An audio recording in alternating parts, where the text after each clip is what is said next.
Obviously जिसमें 31 लोगों के भाग्य का फैसला होना है और गोधरा कांड में इतनी लोगों की मृत्यु हुई थी, तो अगर उस मामले में भी आप ऐसा नहीं कर सकते तो आप उसे पूरी उम्र के लिए आप उनको फंसाए रहेंगे, उसका डिसीजन ही नहीं होगा। उनकी उम्र में तो नहीं होगा जो 31 लोग हैं। होता यह है कि अब कोर्ट्स में नतीजा नहीं निकलता, एक एक चीज का क्लैरिफिकेशन कई कई बार हो रहा है। और जैसा जस्टिस नागरत्ना ने कहा कि जो चीजें तय थी कोर्ट्स में, डिफरेंट नीचे की कोर्ट से, फिर हाई कोर्ट से, फिर सुप्रीम कोर्ट में बहुत सारे मैटर सेटल हो गए, उन पे कई जजमेंट आ गई। अब नीचे पता चला हाई कोर्ट में उसके खिलाफ जजमेंट आ जा रहा है, या फिर सुप्रीम कोर्ट में भी उसके खिलाफ दूसरा जजमेंट। एक ही चीज पे दो तरह के जजमेंट है। अब कोई क्या साइड करेगा किसी एक इशू पे? अगर दो तरह के जजमेंट सुप्रीम कोर्ट के लेवल पे हो, हाई कोर्ट्स के लेवल पे हो, और जो पुरानी नजीरें हैं उनका कोई मतलब न हो रह जाए, तो जो सेटल्ड लॉ है वो अब सेटल्ड लॉ भी अनसेटल हो चुका है इस दौर में। इस अनसेटल्ड सिचुएशन में ऐसे इंस्टीट्यूशंस को बड़ा फायदा है कि वो मनमाने टाइम तक लिटिगेशंस को लिंगर कर सकते हैं, अपने लिए लोकल लोकल रेमेडी ले सकते हैं, और जिनको रेमेडी चाहिए उनको बर्बाद कर सकते हैं। वो जाहिर है, एक तो कोर्ट्स में एक बड़ी समस्या सुप्रीम कोर्ट के लेवल पर तो यही हो गई है कि 10-20 बड़े नामों को छोड़ के बाकी किसी के मेंशन करने पे तो कोई सुनता नहीं है। हाँ, और उन 10-20 लोगों को हायर कर पाना सबके बस की बात नहीं है। सबके क्या, इस देश में 0.1% लोग उनको हायर कर सकते हैं या सरकारें हायर कर सकती हैं। सरकार कर इंडिविजुअल तो क्या कर सकते हैं उनको हायर? देश की 99% जनता उनको हायर नहीं कर सकती। 99 दशमलव बल्कि 50-60% उनको हायर ही नहीं कर सकती। तो न्याय जो है बहुत ही इलीट, बहुत छोटे इलीट सेक्शन का हथियार रह गया है। अब ऐसे में तो अन्याय ही अन्याय हो रहा है और कहीं कोई सुनवाई नहीं है, क्योंकि जवाबदेही खत्म। जवाबदेही के खत्म होने से, चाहे वो इंजीनियर की मौत का मामला हो, वो महिला और उसके बच्चे का की मौत का मामला मयूर विहार का हो, देश में पॉल्यूशन का मामला है। 4 महीने से बताइए, दिल्ली में अब तो मेयर भी आपका है, सीएम भी आपका है, एलजी भी आपका है, प्रधानमंत्री भी आपका है, पर्यावरण मंत्री भी आपका है। अब तो किसी का कोई है ही नहीं, और चारों तरफ जो राज्य है वो भी सब आपके ही शासित है, जो बाउंड्री से आपके लगे हैं। अब किसके ऊपर डालेंगे आप? तो लेकिन 4 महीने हो गए, कोई जवाब ही नहीं है। हर एम्बेसी अपने यहां, मुझे कई लोगों ने बताया जो विदेश वगैरह कवर करते हैं, कि ज्यादातर अधिकारी वहां जो विदेशी एम्बेसीज के हैं, अपने अपने देशों के विदेश मंत्रालय में इसी पैरवी में लगे कि यहां से, इंडिया से कहीं हमें और भेज दीजिए, दिल्ली में मर जाएंगे हम निकल नहीं सकते, घर में प्योरीफायर लगाए हुए हर समय थोड़ी बैठ सकते हैं, हम टहल नहीं सकते, सुबह वॉक नहीं कर सकते, बाजार नहीं जा सकते, इस देश से हमें निकालिए।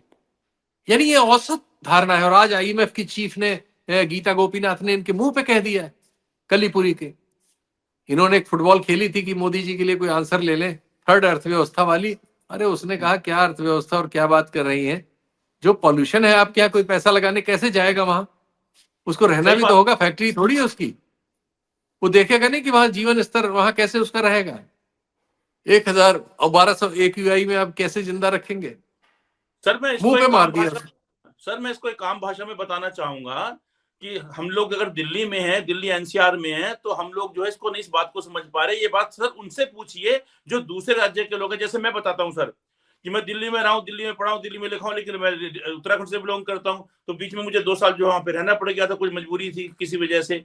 तो सर जब मैं वहां पे रहा हूँ तो क्या पोल्यूशन क्या नहीं, कभी हम तो बस टीवी में देखते रहे, तो पता कुछ पोल्यूशन का नाम कोई चर्चा नहीं थी। जो सर जब आप बिलीव करें कि सर जब मैं दिल्ली आया हूँ 2 साल बाद वापस, तो सर ऐसा परेशान हो रहा हूँ, मुझे लग रहा है कि मैं पता नहीं कहाँ आ गया, जबकि मैं तो दिल्ली का वासी हूँ। सर 2 साल मतलब जिस दिल्ली वालों ने तो सुख भोगा ही नहीं, लेकिन जो बेचारे दूसरे देशों के लोग हैं उनको, उन्होंने तो पोल्यूशन नाम की कोई चीज अपने वहां पे देखी ही नहीं। सच वाकई में जो आप कह रहे हैं, वो तो बेचारे परेशान है यहाँ पे कि हमारे को तो आपने जेल में डाल दिया, कितनी देर कमरे में बैठे रहेंगे वो। अरे भाई, हम लोग गांव में रहते हैं, यहाँ से जब सुल्तानपुर वहां से दूर है, यहाँ भी गांव का इलाका है, तो खेती बाड़ी की धूल धक्कड़ होता है, लेकिन उस तरह का पॉल्यूशन नहीं है जो दिल्ली वगैरह में है। तो यहाँ से जाने पर दिल्ली में अब बिल्कुल मुझे भी सफोकेशन सा फील होता है, लगता है कुछ दबा हुआ है, कुछ छाती दबी हुई है। तो वो अब तो ये तो रियलिटी है वहां की। जी सर एक थोड़ा सा मैं आपसे 2 मिनट का समय और लूंगा कि आपसे मुलाकात हुई है तो सर एक हाँ सवाल प्लीज। और है। हाँ कि सर सुप्रीम नहीं कोर्ट में जो भी गंभीर मामले जी होते हैं वो हमेशा 3 जजेस को दिए जाते हैं, ताकि अगर कभी 2 जजेस, जैसे अभी जस्टिस बीवी नागरत्ना जी मैडम है, बहुत निष्पक्ष है, बहुत निर्भीक है, अच्छा फैसला देती हैं, और उन्हीं के साथ उनके साथ जो ब्रदर जज थे वो विश्वनाथन जी थे। तो एक मामले पे दोनों का जो है फैसला आया वो विरोधाभासी था। बीबी नागरत्न जी ने कहा कि भ्रष्टाचार को लेकर था कि भ्रष्टाचार का कोई मामला है या कोई सरकारी अधिकारी पे है तो उसकी जो है इन्वेस्टिगेशन तुरंत हो, एफआईआर दर्ज हो, किसी सीनियर से परमिशन लेने की जरूरत नहीं है। और लेकिन वहीं विश्वनाथन जी ने कहा कि नहीं, ये जो सेक्शन 17 है भ्रष्टाचार निरोधक कानून का, ये रहेगा और लोकायुक्त या लोकपाल ही तय करेंगे कि उसको परमिशन मिले या ना मिले। सर लोकायुक्त लोकपाल तो सरकार तय करती है। अब जो मिनिस्टर हैं वो भी तो लोक सेवक में आ जाते बताइए। हैं, जनसेवक में आ जाते हैं, तो कल को किसी मिनिस्टर के खिलाफ कोई मामला हो जी जी तो लोकपाल लोकायुक्त परमिशन ही नहीं देंगे। वो तो ये परमिशन ही जो नहीं है, देगा, हाँ जी, हाँ नहीं जी, देगा। हाँ, तो सर ये जो है 2 जजेस का फैसला था, तो दोनों जजेस का विरोधाभास हुआ, तो आगे तीसरे जज को चला जाएगा। हम सब गोधरा कांड की बात करते हैं सर। गोधरा कांड में लोअर कोर्ट ने 31 लोगों को सजा सुनाई थी, उसके अंदर 11 लोगों को फांसी और 20 लोगों को उम्र कैद। हाईकोर्ट, गुजरात हाई कोर्ट ने जो 11 को फांसी थी उनकी भी उम्र कैद 31 के 31 को उम्र कैद सुना दी। अब सर बड़ा सेंसिटिव इशू है, अब वो सुप्रीम कोर्ट में आया हुआ है। तो सुप्रीम कोर्ट में जब उनकी अपील आई है दोषियों की, तो उसमें वो 2 जजेस की बेंच सुन रही है। उसमें उन्होंने एप्लीकेशन भी लगाई कि सर 2 जज की बजाय 3 जज को भेजा जाए, नहीं तो फिर पता चला फैसला विरोधाभासी आ गया तो हमारे तो फिर 4-5 साल निकल जाएंगे। तो लेकिन जजेस ने कहा नहीं, हम 2 जज हैं वो सुन सकते हैं। सर मेरा सवाल सिर्फ आपसे ये है कि क्या इतने सेंसिटिव इशू, कोई भी सेंसिटिव इशू हो, क्या सर वो 2 जजेस की बेंच को जाना चाहिए या सीधा 3 को ही जाए, ताकि समय की भी बचत हो और 2 जज और इनटू 1 अगर कभी फैसला भी आए तो भी जो है फैसला जो है सकारात्मक हो जाएगा। इस पर सर आपका अपनी राय दे दीजिए।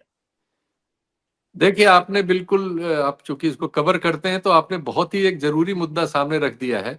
मैं इतना प्राइवी नहीं हूं इस प्रोसेस का, लेकिन आपके कहने से जो मैं समझ सकता हूं कि इस तरह के मामले जब जानबूझ के आप 2 जजेस में भेजेंगे, और आजकल चूंकि जुडिशरी में भी बंटवारा, जैसे समाज में बंटवारा हो गया है, मीडिया में बंटवारा हो गया है, हर चीज में बंटवारा इस समय हो गया है सोच समझ में, तो जुडिशरी में भी उसी तरह के सोच समझ के लोग हैं।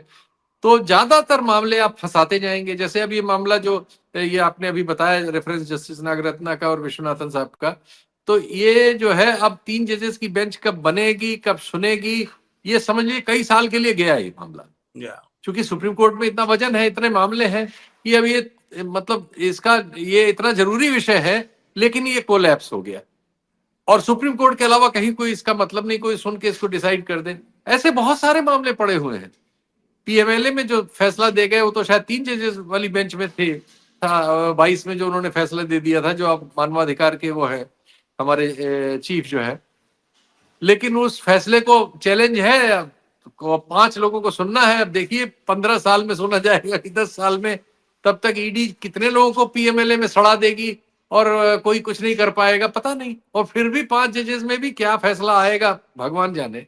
लेकिन तो सर अगर हम ये गोधरा हम कांड की बहुत बात ही करते हैं, अजीब समस्या में फंस रहे हैं।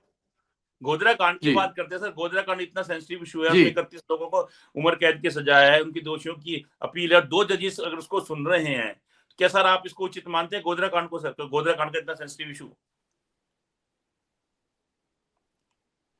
जी सर। ऑब्वियसली जिसमें 31 लोगों के भाग्य का फैसला होना है और गोधरा कांड में इतनी लोगों की मृत्यु हुई थी, तो अगर उस मामले में भी आप ऐसा नहीं कर सकते तो आप उसे पूरी उम्र के लिए आप उनको फंसाए रहेंगे, उसका डिसीजन ही नहीं होगा। उनकी उम्र में तो नहीं होगा जो 31 लोग हैं। चलिए सर, आपसे बात करके बहुत अच्छा लगा।